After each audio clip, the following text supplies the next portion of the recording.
దేవాదాయ శాఖ అధికారులకు కూడా 1వ తేదీనే జీతాలు ఇవ్వాలన్నారు మాజీ మంత్రి హరీష్ రావు. 18వ తేదీ అయినా ఇంకా జీతాలు ఇవ్వలేదని విమర్శించారు. అంతేకాదు ఆలయం హుండీ ఆదాయం నుంచి జీతాలు చెల్లించాలని సూచించారు ఆయన.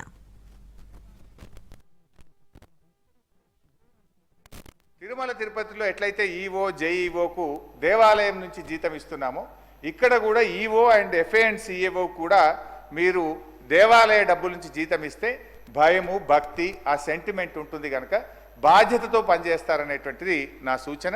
సరే, గౌరవ ముఖ్యమంత్రి గారు రేవంత్ రెడ్డి గారు కూడా మేము 1వ తారీఖే జీతాలు ఇస్తామని చెప్తున్నారు, సంతోషం. ఇవాళ మనం 18వ తారీఖు అధ్యక్ష, ఈరోజు 18వ తారీఖు కూడా ఈ రాష్ట్రంలో దేవాదాయ శాఖ ఉద్యోగులకు ఇంకా జీతం పడలేదు, ఇవాళకి కూడా జీతం పడలేదు అధ్యక్ష.